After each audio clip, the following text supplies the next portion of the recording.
नमस्कार दोस्तों, मैं धीरज श्रीवास्तव। दोस्तों आज मैं आपको संख्या पद्धति में नंबर सिस्टम में इस तरह के क्वेश्चन पढ़ा रहा हूं, जैसा कि आप थंबनेल में देखते होंगे। देखो 1 2 3 जो ये थंबनेल में आप देख रहे हो, ये 3 इंपॉर्टेंट क्वेश्चन इस तरह के हैं। ये 3 पढ़ लिए तो इस तरह के क्वेश्चन आप सारे कर लोगे, ठीक है, संख्या पद्धति में। तो आइए एक एक करके समझेंगे हम कैसे करते हैं। पहला क्वेश्चन दे रखा है, किसी संख्या में 15 से गुणा करने पर एक ऐसी संख्या प्राप्त होती है जिसके सभी अंक 5 हैं, वह छोटी से छोटी संख्या कौन सी है। समझ गए? तो देखो क्वेश्चन बनाने का तरीका और शॉर्ट ट्रिक की तरीका। किसी संख्या में 15 से गुणा करने पर कोई संख्या होगी, मान के चलो वो संख्या x है। x है, x में कितने से गुणा करने पर? 15 से। आ गया? ये संख्या है, संख्या में 15 से गुणा करने पर ऐसी संख्या प्राप्त होगी जब इस संख्या में कोई भी, जब ये भी वैल्यू निकालेंगे ना इसकी, तो यही कह रहा है कि इस संख्या में 15 से गुणा करने पर ऐसी प्राप्त होगी संख्या जिसके सभी अंक 5 हैं। मान लो चाहे 1 डिजिट का हो, चाहे 2 डिजिट का, चाहे 3 डिजिट का, चाहे 4 डिजिट, कोई भी ऐसा नंबर होगा जिसके ये जो नंबर वैल्यू आएगी वो सारे 5 5 5 5 आएंगे। अब डिजिट कितने होंगे ये मुझे ही पता नहीं है, ठीक है। चलो अब एक काम कर सकते हैं। अब x इक्वल टू, ये 15 है, इधर जाके अपॉन में आ जाएगा। अब इधर मल्टीप्लाई की वैल्यू इक्वल टू के इधर जाती तो अपॉन में आ जाती है, बटे में आ जाती है। तो इस तरह से क्वेश्चन बन जाएगा। अब देखो 5 कितने भी हो सकते हैं, हमें पता थोड़ी है। 15, अब 15 से इसको डिवाइड करना। जब आप 15 को इससे डिवाइड करेंगे, इधर नॉर्मल डिवाइड करके भी बता दे रहा हूँ, ठीक है। कैसे करते हैं, करो कैसे, कितने भी ये लिख दो डिजिट, 2 रख दो, 3 रख दो, 4 रख दो, 5 रख दो, ऐसा कुछ नहीं, क्योंकि हमें पता ही नहीं है क्या करना है। तो 15 से डिवाइड करोगे तो कितना आएगा? 15 3 जा 45, और कितना बचेगा आपका? 10 बचेगा, या 5 हो गया, और 15 7 जा हो जाएगा आपका 105। ये यहाँ डिवाइड हो गया। अब देखो इसी से समझ लो कि सबसे छोटी से छोटा, कह रहा भाई छोटी से छोटी संख्या कौन सी होगी। सबसे छोटी वैल्यू 37 होगी, 37 होगी, ठीक है। तो आंसर हो गया, भाई छोटी से छोटी संख्या कौन सी होगी? 37 होगी। आप कहोगे आपने ये आगे का क्यों नहीं करा, हमें सबसे छोटी से छोटी पूछा था, और ये तो नहीं कहा था इनने कि 3 डिजिट में 5 होने चाहिए, 5 डिजिट में कितने भी हो सकते थे। हाँ, ज़्यादा बड़ी पूछ रहा है तो बड़ी कर सकते थे। तो इस तरह से आप क्वेश्चन निकालेंगे। एक बार देख लेना, वह संख्या जिसमें 15 गुणा करने पे कि सभी अंक 5 आएँ, ऐसी नंबर होना चाहिए। तो x लिखा यहाँ, और ये x इक्वल टू लिख लो, x इक्वल टू, यहाँ x जो है ना, यहाँ 37 आना चाहिए, छोटे से छोटा, समझ गए। हाँ, गुणा करने पर संख्या प्राप्त हो जिसके सभी अंक 5 हों, वह छोटी छोटी संख्या कौन सी होगी? वह छोटी से छोटी संख्या 37 होगी। ओके, समझ गए, ठीक है। अब आ जाइए ये वाला, 4 अंकों की वह छोटी से छोटी संख्या ज्ञात कीजिए जो 147 से पूरी विभाजित हो जाए। समझ गए? अब इसको कैसे करेंगे? अब आपको मालूम है 4 अंकों की छोटी से छोटी संख्या कौन सी होती है। मैं यहाँ लिख देता हूँ 1000। ये होती है 4 अंकों की 4 अंकों की छोटी से छोटी संख्या ये होती है, ठीक है। 3 0 हो गया और 1 हो गया। अब कह रहा है इसको जो 147 से पूरी विभाजित हो जाए। समझ गए? अब क्या करेंगे, 4 अंकों की छोटी छोटी संख्या ये हो गई। अब ऐसी संख्या ऐसी होनी चाहिए जो 147 से पूरी विभाजित हो जाए। कैसे? 147 से, ध्यान देना, पूरा डिवाइडेशन हो जाए। करो कैसे?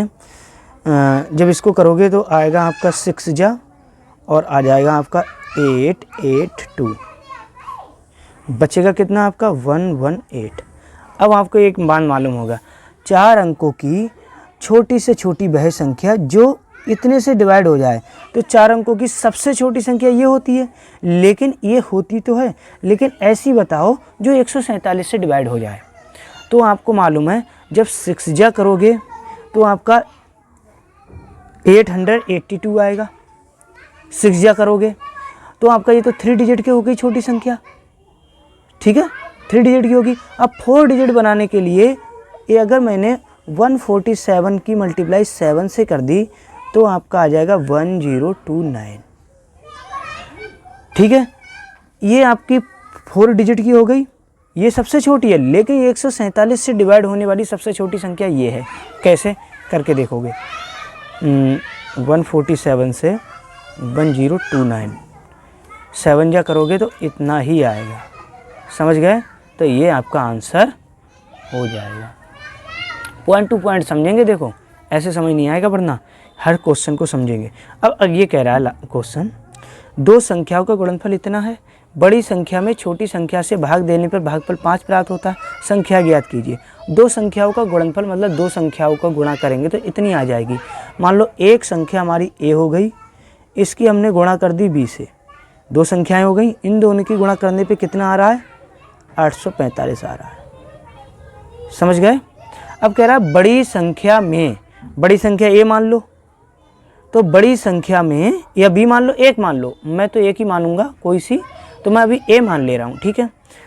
बड़ी संख्या में छोटी संख्या से भाग देने पर, तो बड़ी संख्या a है, बड़ी संख्या को छोटी संख्या b से भाग देने पर भागफल कितना आएगा, 5 आ जाता है। तो संख्या ज्ञात करो, मतलब a और b कितना होगा ये पता करना है, समझ गए यहाँ तक, ठीक है, समझना। तो a बराबर कितना हो जाएगा, b इधर जब क्रॉस मल्टीप्लाई में जाएगा तो 5b हो जाएगा, समझ गए।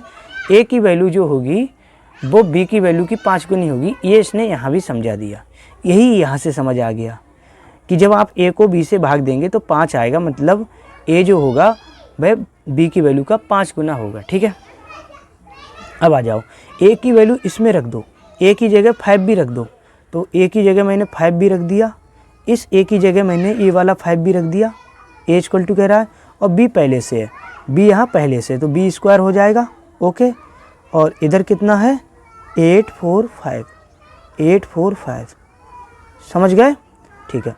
अब देखो b स्क्वायर लिखा, अब 845 के अपॉन में ये 5 जो है इक्वल टू किधर जाएगा, अपॉन में हो जाएगा, तो 845 अपॉन 5, ठीक है। अब 5 से जब डिवाइड करोगे तो b स्क्वायर इक्वल टू हो जाएगा, जब आप इसको डिवाइड करोगे तो कितना आएगा, 5 बन जा 5 आएगा आपका, और 5 का बचे 3, 5 36, इतना आएगा 169। अब आपको एक बात मालूम है कि b की वैल्यू आ जाएगी 169, किसका होता है, जैसे b स्क्वायर लिख दिया, और 169 होता है 13 स्क्वायर का, 13 स्क्वायर का मतलब 169, इक्वल टू से ये कैंसिल हो जाएंगे, तो b इक्वल टू कितना बचेगा आपका, 13 बचेगा, ठीक है। b की वैल्यू हो गई 13, तो संख्याएं पता कर रहा है, b की वैल्यू हो गई 13, यहाँ कन्फर्म हो गया। तो जब b की वैल्यू 13 हो गई, जब यहीं से निकालूंगा तो a की वैल्यू कितनी हो जाएगी, b 13 है यहाँ, जब इसके नीचे जाएगा यहाँ तो 845 अपॉन 13 हो जाएगा, ध्यान देना। इसको जब डिवाइड करोगे आप 13 से, जब आप इसको डिवाइड कर देंगे तो आपका आ जाएगा आंसर 65, ठीक है। तो इसको जब डिवाइड करोगे तो a आ जाएगा आपका 65, समझ गए। अब आपका एक आ गया 65, एक आ गया आपका 13, और देखो 5 गुना भी होगा, a जे हो गया, b जे हो गया, देखो a जो होगा वो b के 5 गुना होगा, a बराबर यहाँ b की वैल्यू 13 रखोगे, 13 पंजे 65, समझ आ गया। तो इसीलिए अब ये क्वेश्चन बड़ा इंपॉर्टेंट थे। वीडियो पसंद आई, वीडियो को लाइक कर दो, चैनल को सब्सक्राइब कर दो, कमेंट में लिख दो जय हिंद, जय भारत, भारत माता की जय।